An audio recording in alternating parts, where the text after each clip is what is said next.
तो हमारी जो अभी सीरीज चल रही है भागवतम की सीरीज में हमने कल जरासंध के बारे में चर्चा की थी, जहां पर जरासंध ने भगवान कृष्ण के ऊपर 17 टाइम्स अटैक किया था एंड भगवान कृष्ण ने 17 बार उसको छोड़ दिया था, मारा नहीं था।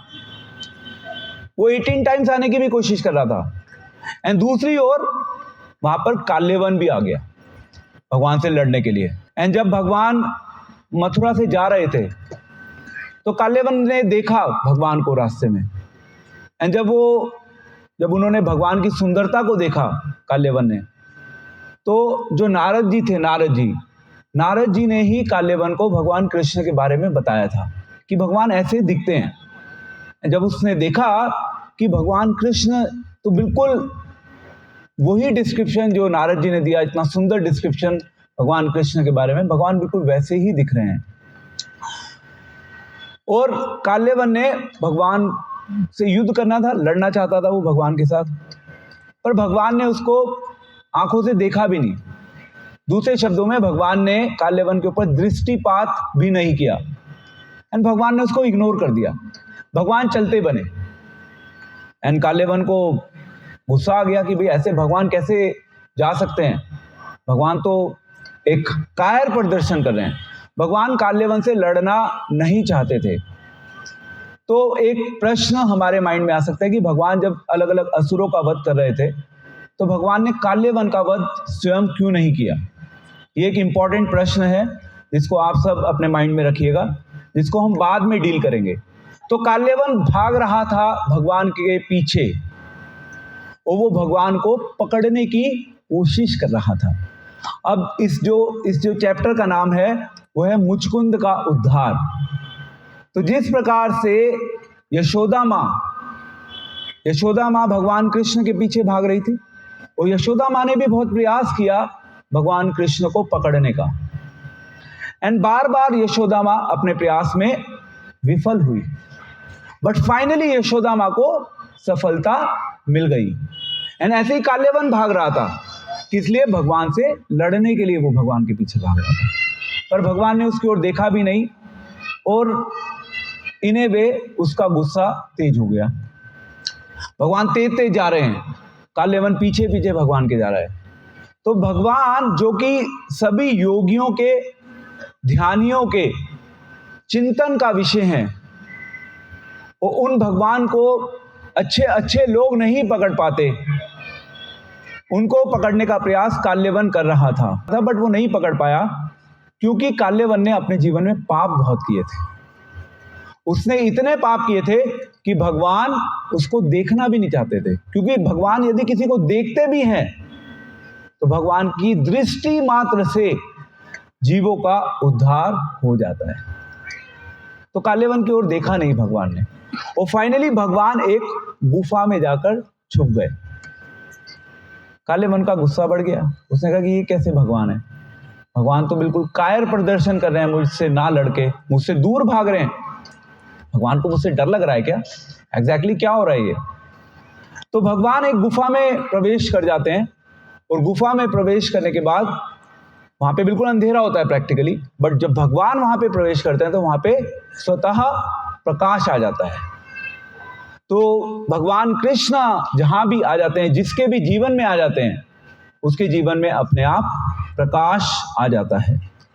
तो चैतन्य चरितामृत में आता है, कृष्णा सूर्य सम माया अंधकार, जहां कृष्णा वहां नहीं माया का अधिकार।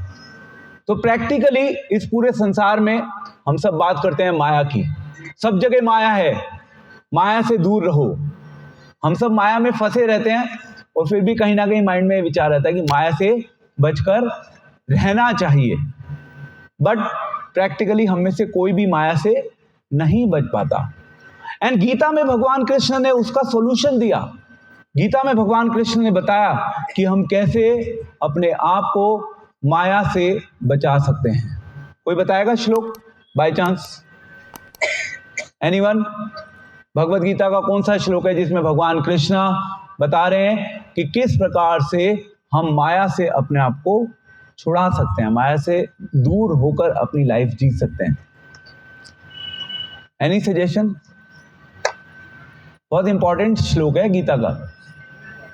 देवी एषी गुणमयी मम मया दुरातया मामेव ये प्रपद्यन्ते मायामेति तरन्ति ते। वहां पे कृष्ण ने बोला कि ये जो माया है, मेरी माया शक्ति है, इस माया शक्ति को इन्हें वे इससे दूर होना बहुत मुश्किल है।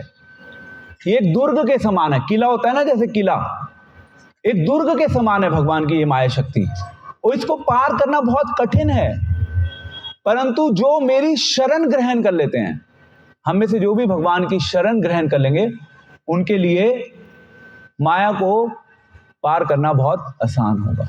तो जब तक हमारे जीवन में कृष्ण नहीं होंगे, जब तक हम अपने जीवन में भगवान की शरण ग्रहण नहीं करेंगे, तब तक हमारा जीवन माया से घिरा रहेगा। और अगर हमने अपने जीवन में भगवान कृष्ण को इनवाइट किया, तो उसका परिणाम क्या होगा? क्या होगा परिणाम? हम माया से मुक्त हो जाएंगे। जैसे अभी आप इस पार्क में बैठे हुए हैं, तो इस पार्क में अगर कोई लाइट नहीं होती तो इस पार्क में क्या होता? केवल अंधेरा। अगर एकदम से लाइट चली जाए, अभी लाइट चली जाएगी तो सब जगह बिल्कुल अंधेरा हो जाएगा। एक बटन बंद करने की देरी है, बिल्कुल अंधेरा हो जाएगा। जैसे ही बटन आप ऑन करोगे, लाइट आ जाएगी, प्रकाश हो जाएगा।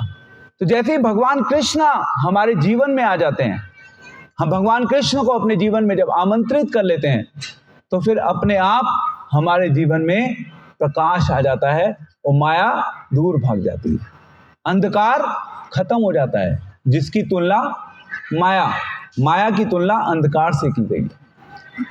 तो इस प्रकार से भगवान ने गुफा में प्रवेश किया, और गुफा में भगवान का पीछा करते करते काल्यवन भी गुफा में पहुंच गया। एंड वहां पर एक व्यक्ति सो रहा था। एक सो रहा था व्यक्ति। कोई बताएगा कौन है वो व्यक्ति जो सो रहा था? वो था मुचकुंद। वो सो रहा था वहां पे, एंड वो बहुत गहरी नींद में सो रहा था। प्रैक्टिकली वो उठने की परिस्थिति में नहीं था। एंड काल्यवन को ऐसा लगा कि ये तो स्वयं कृष्ण ही हैं। कृष्ण मुझसे डर गए हैं और थक कर वो वहां पर सो गए। तो काल्यवन ने कृष्ण को पैर से उठाने की कोशिश की, जो कि कृष्ण नहीं थे, वो थे मुचकुंद। वो वहां पर रेस्ट कर रहे थे। अब वो वहां पे आराम क्यों कर रहे थे, इसके बारे में हम अभी थोड़ा आगे बताएंगे। बट यस, वो वहां पे रेस्ट कर रहा था। एंड देन जब उसने बहुत तेजी से लात मारी तो वो उठ गया। अब जब वो उठ गया, तो अब जब आप लोग सो रहे होते हैं, मुझे अपना बचपन याद आता है। जब हम सोते थे तो कई बार हम उठते नहीं थे, तो फिर क्या होता था, हमारी मम्मी आती थी और वो एक पानी का गिलास भर के लाती थी और पानी डाल देती थी। या तो वो सीधा पानी मुंह पे जाता था, या वो पानी जिस तकिए पे, जिन बेड पे हम सो रहे होते थे, वहां पे पानी चला जाता था। तो फिर आप प्रैक्टिकली सो नहीं सकते। तो गुस्सा बहुत आता था कि ऐसे उठा दिया।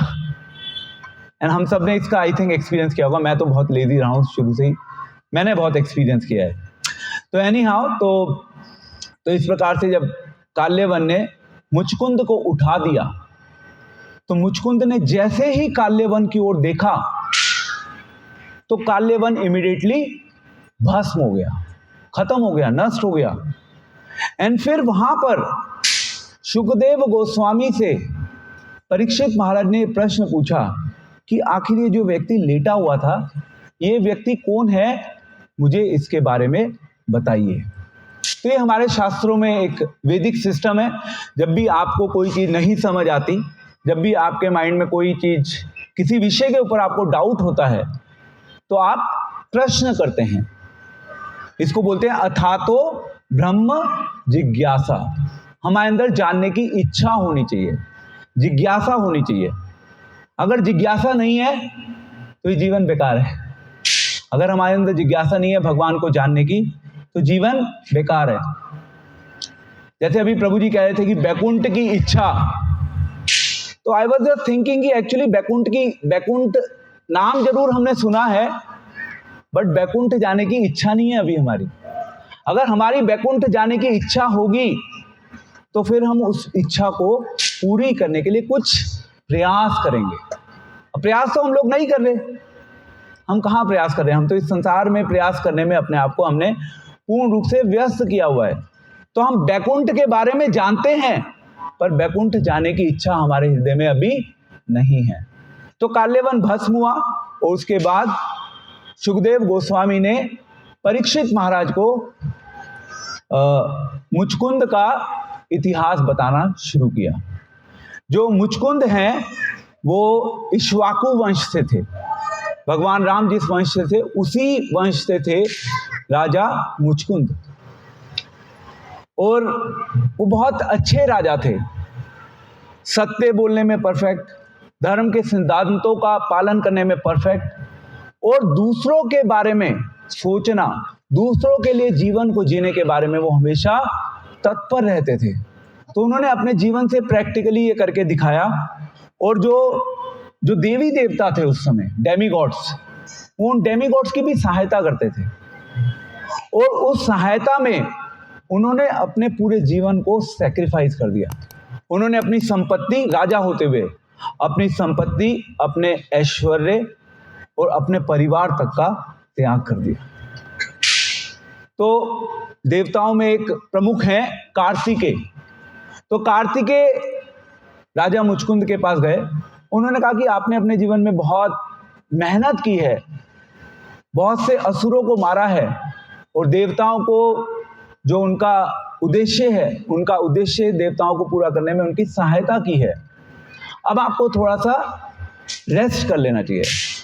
ये प्रपोजल दिया कार्तिकेय ने। उन्होंने कहा कि जो काल है, काल, समय को कोई रोक नहीं सकता।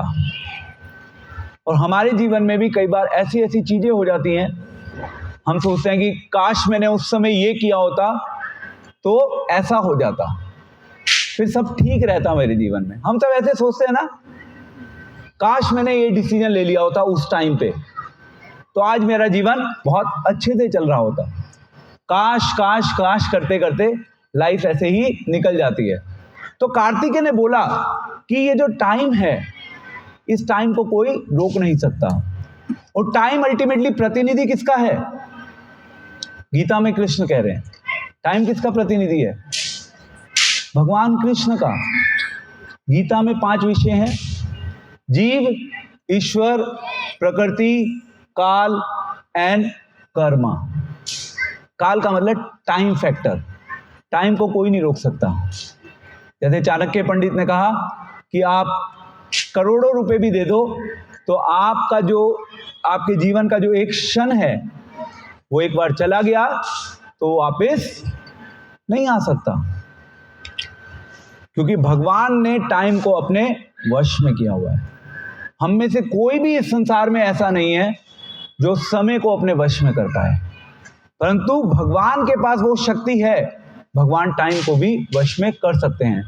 तो कार्तिकेय ने कहा कि भाई अब आप अपने घर जाओगे वापस, तो आपके घर में तो आपके परिवार के सदस्य वगैरह भी सब खत्म हो चुके हैं, क्योंकि तुमने तो पूरा जीवन सेवा में लगा दिया, देवताओं की सेवा में लगा दिया।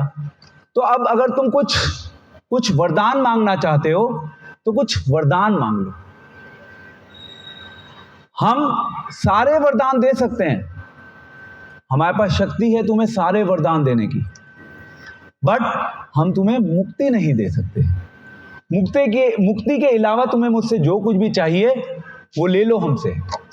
ये प्रस्ताव दिया कार्तिकेय ने मुचकुंद को। तो अभी हम ये जो दामोदर स्तंभ प्रार्थना गाएंगे उसमें आता है कि हे दामोदर, आप सभी प्रकार के वर देने में समर्थ हैं, आपके पास शक्ति है। भगवान कृष्ण का एक नाम है मुकुंद, सुना है आपने? मुकुंद का मतलब कोई बताएगा? Anyone? Any guess? Mukund means वो भगवान कृष्णा जो जीवों को मुक्ति प्रदान करने की शक्ति रखते हैं, और किसी भी देवी देवता के पास वो शक्ति नहीं है, जो मुकुंद के पास है, दूसरे शब्दों में जो कृष्ण के पास है। तो जनरली ऐसा होता है कि समाज में जब बच्चों का नामकरण होता है तो कई बार ऐसा देखा जाता है कि आज के समाज में नामकरण जब होता है तो नाम तो होता है, पर उस नाम के पीछे उसका अर्थ क्या है वो जिसका नाम भी रखा जाता है उसको नहीं पता होता। पर भगवान कृष्ण के केस में ऐसा नहीं है। भगवान कृष्ण के अनगिनत नाम हैं और भगवान कृष्ण का हर नाम भगवान के या तो गुण से, भगवान के रूप से, भगवान की लीला से, इनसे जुड़ा हुआ है वो। पर आज की सोसाइटी में सब हम ऐसे ही नाम रखते हैं जिनका कोई एट टाइम्स अर्थ नहीं होता। भगवान कृष्ण के केस में ऐसा नहीं होता।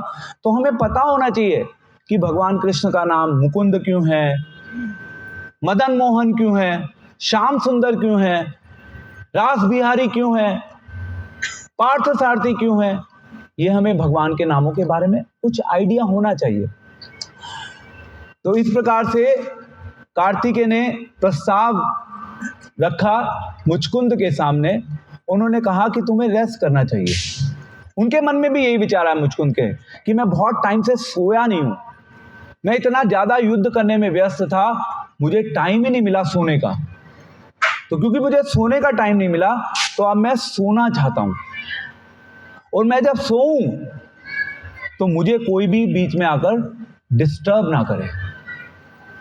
बीच में कोई अगर मुझे आके उठा देगा तो मुझे कुछ ऐसी शक्ति दीजिए, मैं जैसे ही आंख को खोलूं, आंख को खोलते ही मैं जिसको भी देखूं, जिसके ऊपर भी मेरी निगाहें जाएं, वो खत्म हो जाए, उसका भस्म हो जाए बेसिकली वो। तो ऐसे ही उसको वरदान मिला हुआ था मुचकुंद को। और मुचकुंद एक कॉर्नर में जाकर, यानी कि गुफा में जाकर, एक कॉर्नर में ऐसे स्थान पर जाकर सो रहे थे जहां पे कोई भी उनको डिस्टर्ब करने नहीं आ सकता था सरलता से।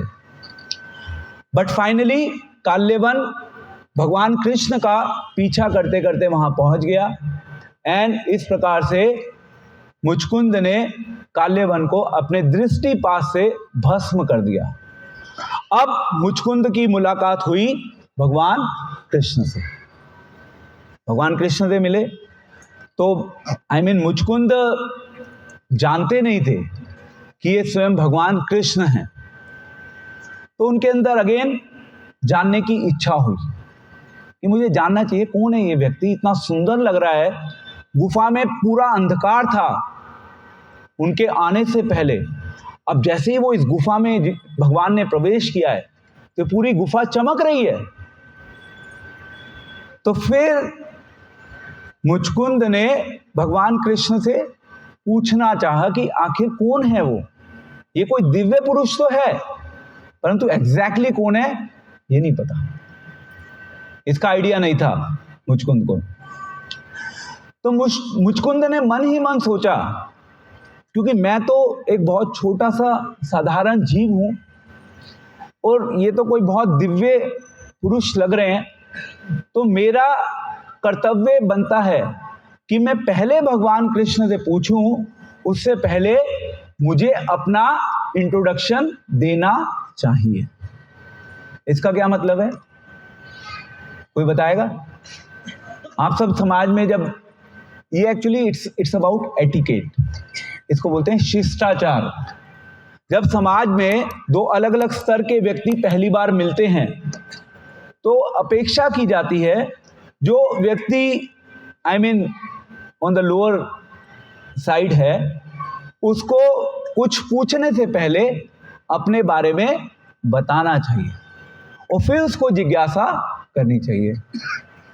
तो फिर भगवान कृष्ण से मुचकुंद ने पूछने से पहले उन्होंने अपने बारे में बताया कि मैं कौन हूं, मेरा क्या इतिहास है। उन्होंने बताया कि मैं तो भगवान राम के वंश से ही हूं। उन्होंने पूरी हिस्ट्री दी कि किस प्रकार से मैं गुफा में रेस्ट कर रहा था और कोई आया था, उसने मुझे उठा दिया एंड मैंने उसको देखा और वो मर गया। मुझे नहीं पता कौन है वो, पता ही नहीं था मुझको उनको कौन आया था। एंड भगवान कृष्णा ना भगवान कृष्ण बहुत एक्सपर्टली कार्य करते हैं। भगवान कृष्णा जैसे बोलते हैं ना, एक तीर से दो निशाने साधना। तो भगवान कृष्ण ने बेसिकली, भगवान कृष्ण को तो वैसे सब कुछ पता ही था, तो भगवान कृष्णा इस पर्टिकुलर पास टाइम के थ्रू गुफा में प्रवेश करके, एक तो भगवान कृष्ण ने मुचकुंद को का उद्धार करना था, ये एक लक्ष्य था, और दूसरा लक्ष्य था कि जो काल्यवन था, काल्यवन को भगवान देखना भी नहीं चाहते थे, काल्यवन को भस्म करवाना था। तो दोनों कार्य एक साथ हो गए। ऐसा नहीं हुआ कि भगवान कृष्ण पहले चले गए काल्यवन के सामने, सॉरी मुचकुंद के सामने, ऐसा नहीं हुआ। पहले काल्यवन गया, काल्यवन भस्म हो गया, उसके बाद मुचकुंद ने भगवान से बात करनी शुरू करी। तो भगवान ने दो कार्यों को एक साथ कंप्लीट किया। तो फिर भगवान ने बताना शुरू किया जब, तो भगवान ने कहा कि देखो, जहां तक मेरी बात है, अगर तुम मेरे बारे में जानना चाहते हो, तो मेरा जो व्यवहारिक जीवन है, मेरी जो व्यवहारिक क्रियाएं हैं, वो असामान्य हैं, असाधारण हैं।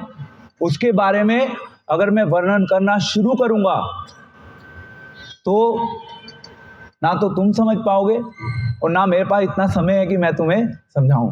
तो भगवान कृष्ण ने कहा कि अनंत काल से, अभी हम ये जब दामोदर स्कंद प्रार्थना गाते हैं तो उसमें क्या आता है, नमो अनंत लीलाय देवाय तुभ्यम। भगवान की लीलाएं अनंत हैं, अनंत शेष अपने सभी मुख से भगवान की स्तुति कर रहे हैं, भगवान का गुणगान कर रहे हैं, पर फिर भी वो कंप्लीट नहीं हो रही। तो भगवान कृष्ण ने मुचकुंद से कहा कि देखो, मैं ज्यादा अपने बारे में तुम्हें नहीं बता सकता। एंड श्रील प्रभुपाद इसमें लिख रहे हैं कि जैसे एक वैज्ञानिक होता है, एक वैज्ञानिक का स्वभाव होता है कि वो इस संसार में रिसर्च करे, देखे, ढूंढे चीजों को। तो प्रभुपाद लिख रहे हैं कि एक वैज्ञानिक इस संसार में जो अनगिनत अणु हैं, एटम्स, अनगिनत एटम्स की काउंटिंग कर सकता है एक वैज्ञानिक, बट मेरी लीलाओं और मेरे गुण का वर्णन करना फिर भी उसके सामने बहुत अधिक है, उसकी तुलना नहीं की जा सकती। एटम को काउंट करना इम्पॉसिबल है। पॉसिबल है? आई मीन बोलिए यस और नो। एटम को काउंट करना इम्पॉसिबल है, बट वहां पे कहते हैं भगवान कृष्ण की ये फिर भी पॉसिबल हो सकता है, बट मेरी लीलाओं को काउंट करना इम्पॉसिबल है। इसीलिए हम गाते हैं नमो अनंत लीलाय देवाय तुभ्यम। आपको हम नमस्कार करते हैं भगवान, क्योंकि आपकी लीलाएं जो हैं वो अनंत हैं। अब जब इस प्रकार से मुचकुंद को पता चला कि ये तो स्वयं भगवान है जो कि मेरे सामने खड़े हैं, फिर उसने सबसे पहले भगवान को प्रणाम किया, और भगवान को प्रणाम करने के पश्चात मुचकुंद ने भगवान की स्तुति करना शुरू किया। अब ये एक अगेन हमारे लिए एक शिक्षा है। भगवान जब हमारे सामने आएंगे तो हमें करना क्या है, हमें भगवान की स्तुति करनी है। तो जब मुचकुंद ने भगवान की प्रार्थना करना शुरू किया, भगवान की स्तुति गानी शुरू करी, तो मुचकुंद ने बताया कि मुचकुंद को पता चला कि आई एम तो nothing in front of Krishna. तो मुचकुंद ने फिर बोलना शुरू किया। मुचकुंद ने एक उदाहरण दिया, जैसे एक पहले के समय में गांव होते थे, मतलब अभी भी होते हैं गांव, बट अब हम लोग ज्यादा गांवों में जाते नहीं है। तो पहले के समय में जो गांव होते थे वहां पे कुएं बने होते थे, और समय के साथ कुएं पुराने हो जाते हैं। जैसे अब तो गांव में नहीं जाते, तो वहां पे घास का ढेर जम जाता है। अब जो जानवर होते हैं, वो जानवर घास के आकर्षण में क्या करते हैं, वो लोग वो कुएं के ऊपर कूदने की कोशिश करते हैं, और जब वो कूदते हैं तो उनको घास तो मिलते ही नहीं, क्या होता है, वो उस कुएं में चले जाते हैं। एंड अगर उनको बचाने के लिए कोई नहीं आता तो वहीं कुएं में वो मर जाते हैं। पहले बहुत कुएं होते थे, अब तो खैर कुएं का कॉन्सेप्ट नहीं है, बट यहाँ पे वो उदाहरण दे रहे हैं कि ऐसे ही हम सब लोग इस संसार में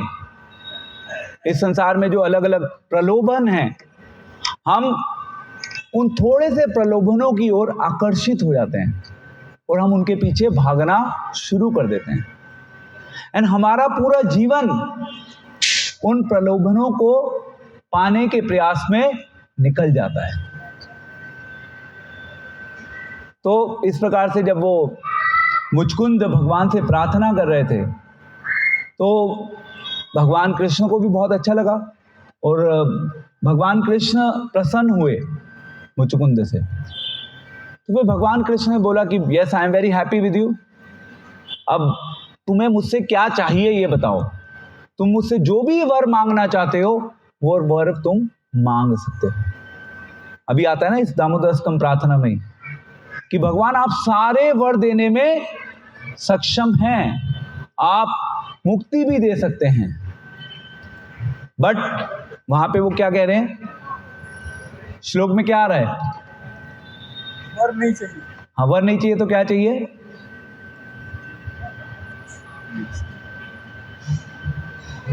कौन सा स्टैंजा है ये, थर्ड फोर्थ, वरम देव मोक्षम व मोक्षम वदीम वा ना चान्या प्रणेहम वरेशादपीहा इदम ते वपूर्नाथ गोपाल बाला सदा में मनस्य विरास किमन्य। तो यहाँ पे अब सत्यव्रत मुनि एक्चुअली में वास्तविक प्रार्थना कर रहे हैं।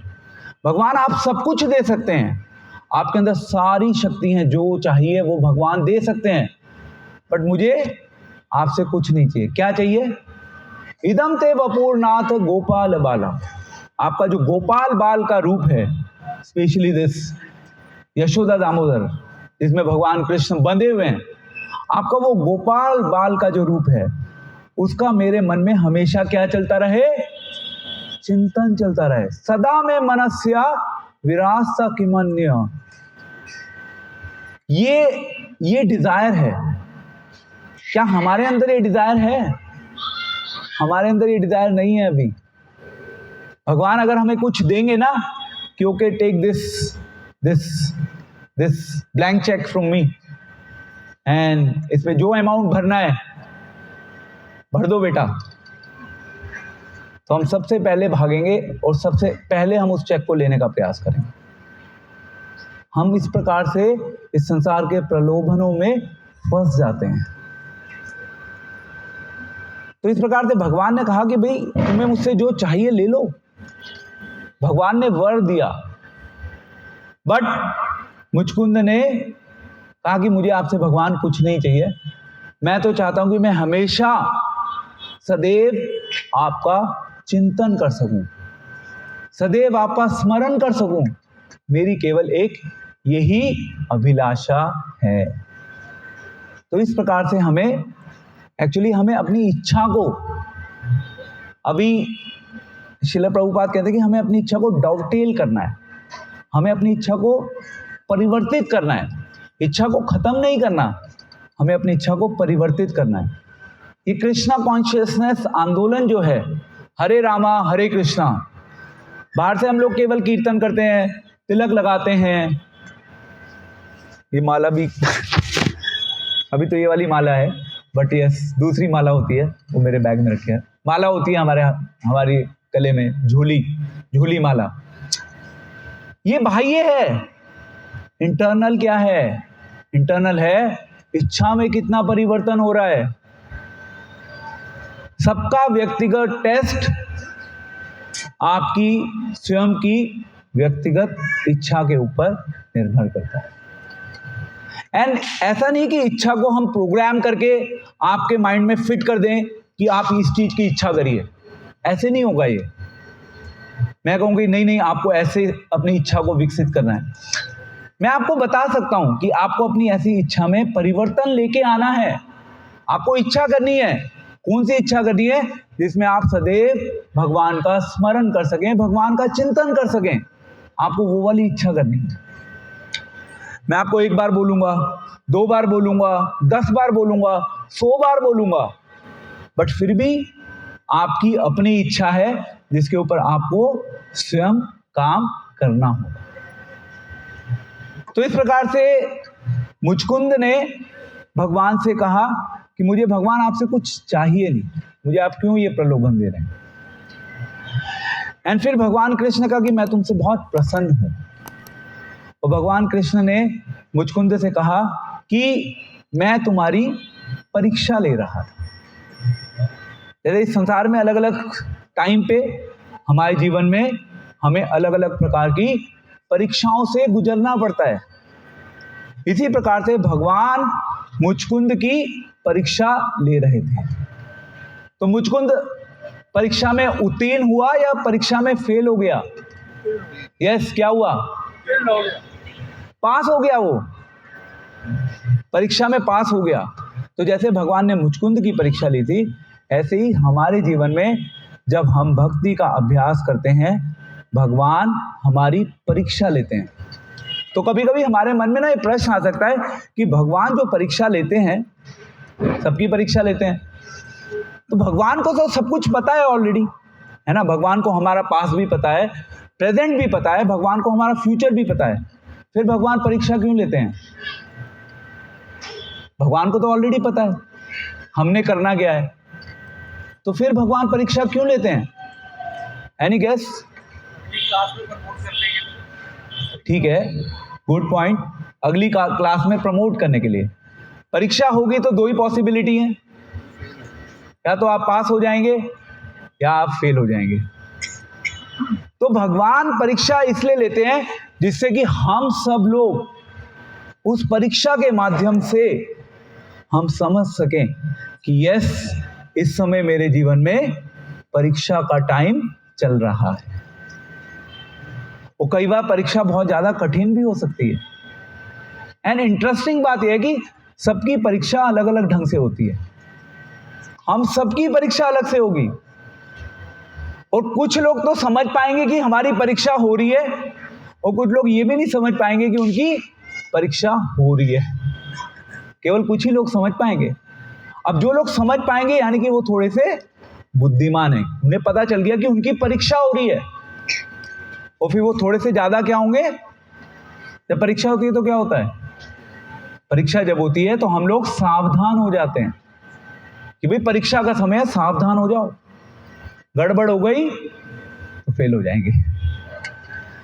तो इस प्रकार से भगवान परीक्षा लेते हैं, और परीक्षा का रिजल्ट जो होता है, या तो वो हमें ऊपर लेके जाता है या वो हमें नीचे फेंक देता है। अब वो हमारे ऊपर निर्भर करता है कि हमने अपने आप को उस परीक्षा को देने के लिए तैयार कैसे किया।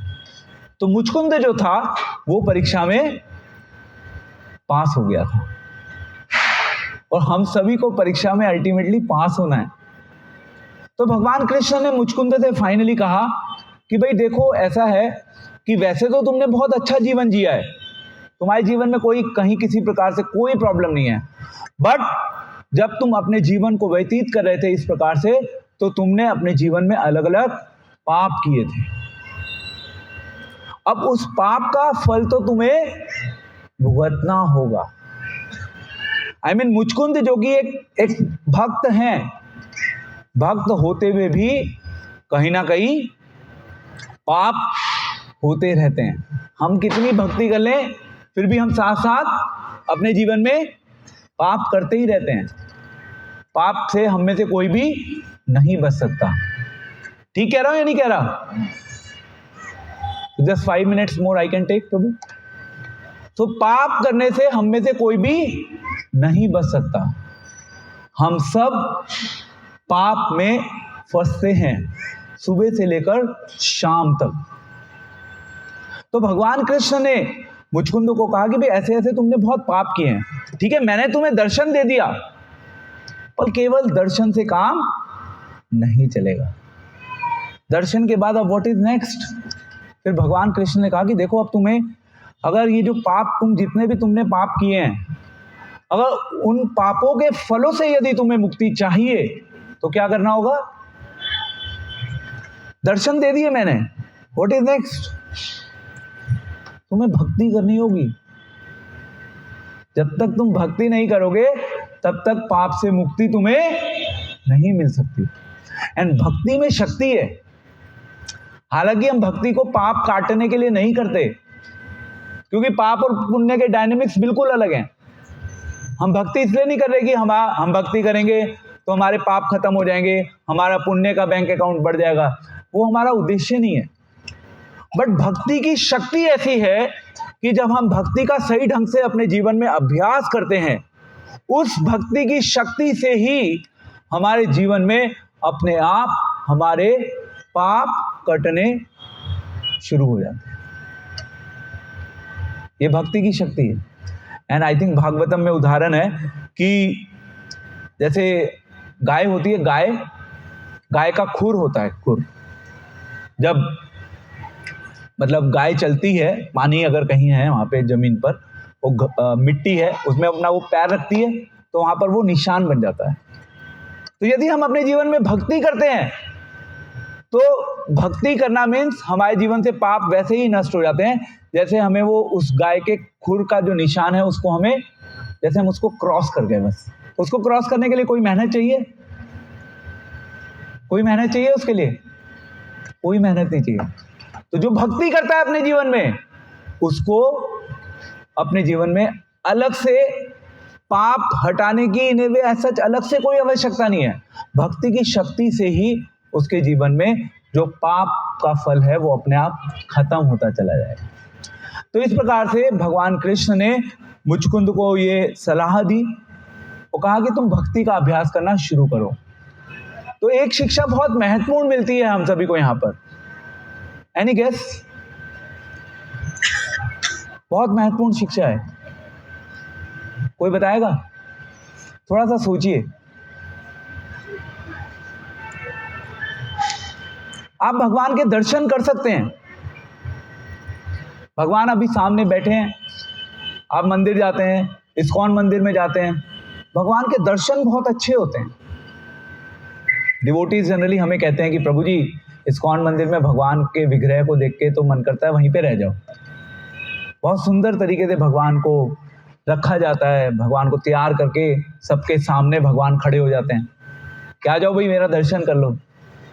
तो दर्शन एक चीज है, पर केवल दर्शन से सब कुछ नहीं होगा।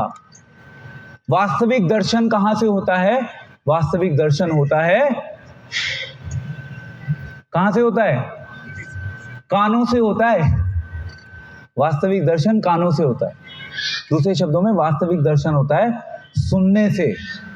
जब हम सुनते हैं तो जब उस सुनने के प्रोसेस में हमारे को ज्ञान मिलता है, और उस सही ज्ञान से जब हम चीजों को देखना शुरू करते हैं तब हम वास्तविक रूप में चीजों को देख पाते हैं।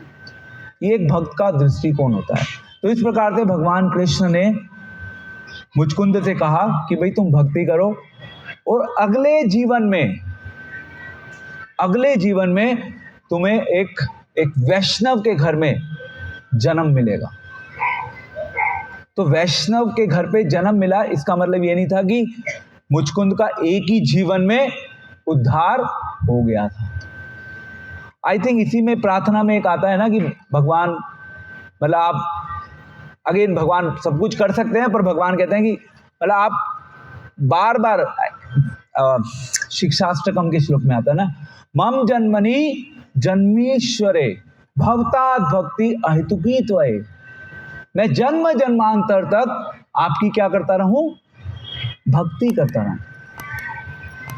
एक जन्म निकल जाए कोई प्रॉब्लम नहीं है, बट हृदय में इच्छा होनी चाहिए कि हमेशा भगवान मैं आपकी केवल भक्ति करता रहूं, मुझे ये आशीर्वाद दे दीजिए। फिर it's not about 1 life, 2 life, 3 life, 4 life. ठीक है, इस लाइफ में हमें बेस्ट करना है अपनी ओर से, बट इवन इफ हम इस लाइफ में कंप्लीट नहीं कर पाएंगे तो उससे कोई बहुत ज्यादा फर्क नहीं पड़ता। तो भक्ति में त्याग जुड़ा हुआ है, और मुचकुंद ने अपने जीवन में बहुत बड़ा त्याग किया था। अपने परिवार का त्याग कर दिया था उन्होंने देवताओं की सेवा में। अब हमें चेक करना है कि हम भगवान कृष्ण की सेवा में क्या कुछ त्याग कर रहे हैं। अगर कुछ त्याग करेंगे तो मिलेगा, अगर त्याग नहीं करेंगे तो कुछ नहीं मिलने वाला। जो त्याग करने के लिए तैयार हैं वो फिर आगे बढ़ेंगे और कृष्ण भक्ति में अपने आप को आगे लेके जाएं। बढ़ते रहें, बढ़ते रहें, बढ़ते रहें। कभी ये मत सोचो कि रुकना है। रुकने का कॉन्सेप्ट एग्जिस्ट नहीं करता कृष्ण कॉन्शियसनेस, क्योंकि ये जर्नी इतनी लंबी है जिसको मापना मुश्किल है। हमारी सोच से परे है ये जर्नी। हम अमेरिका को नाप सकते हैं, यहां से अमेरिका कितना किलोमीटर दूर है हम सब जानते हैं। अमेरिका कितना किलोमीटर है, मे बी 4000 किलोमीटर, 5000 किलोमीटर। आप इजीली चेक कर सकते हैं अमेरिका कितना किलोमीटर दूर है। भक्ति का पथ कितना दूर है? कोई लिमिट है? कोई लिमिट नहीं है, क्योंकि भगवान असीमित है, भगवान की लीलाएं असीमित हैं, भगवान के गुण असीमित हैं और भगवान अपने भक्तों के साथ जो प्रेम करते हैं, भगवान का भक्तों के साथ प्रेम भी असीमित है। इसलिए भगवान का भक्तों के साथ जो संबंध होता है उसको आप एक तराजू में तोल नहीं सकते। श्रील प्रभुपाद एक बहुत अच्छा पॉइंट बताते हैं, last point, then I will finish. Srila Prabhupada प्रेम के विषय में जब बात करते हैं तो प्रभुपाद ने, आई थिंक प्रभुपाद ने ही बोला है, I don't recall, but concept ये है कि इस संसार में आप जब किसी को भी प्रेम करते हैं, किसी को भी प्रेम करते हैं, चाहे आप अपने बच्चों को प्रेम करते हो, चाहे आप अपने माता पिता को प्रेम करते हो, हर प्रेम की इस संसार में जहां तक बात होती है, हर प्रेम की एक क्या है?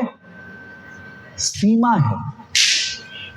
एक सीमा तक आप प्रेम कर सकते हैं, उस सीमा से परे शायद आपके लिए प्रेम करना मुश्किल होगा। पर जहां तक भगवान से प्रेम करने की बात आती है तो भगवान से प्रेम करने की कोई सीमा नहीं है। जिस प्रकार से गोपियों ने कृष्ण के साथ प्रेम किया, गोपियों के उस प्रेम की कोई सीमा नहीं थी और भगवान भी नहीं समझ पा रहे थे कि किस प्रकार से गोपियां कृष्ण से प्रेम कर रही थी। भगवान की समझ से भी परे था। ऐसा प्रेम था गोपियों का कृष्ण के लिए। तो हमारी समझ से प्रेम का विषय परे है। बट यस, भक्ति जब हम करते हैं तो उस भक्ति के थ्रू हमें उस प्रेम में प्रवेश करने का भगवान अवसर देते हैं। भगवान हम सबको ही अवसर दे रहे हैं। आप में से जितने भी लोग यहाँ पे बैठे हैं, भगवान का ये अवसर ओपन है आप सभी के लिए। आप सबके लिए भी ओपन है, हम सभी के लिए ओपन है। अजंता अपार्टमेंट में जितने भी निवासी हैं, आईपी एक्सटेंशन में जितने भी निवासी हैं, उन सभी के पास ये अवसर अवेलेबल है। पर अब उसमें से कौन उस अवसर को एनकैश करेगा ये पता नहीं। ये आपका व्यक्तिगत डिसीजन है। ये आपको डिसाइड करना है कि आप क्या इस अवसर को अवेल करना चाहते हैं, या आप जो संसारिक प्रेम है जहां पे सीमा है, आप अपने आप को उस प्रेम तक ही सीमित रखना चाहते हैं। ये चुनाव आपको ही अपने जीवन में करना होगा।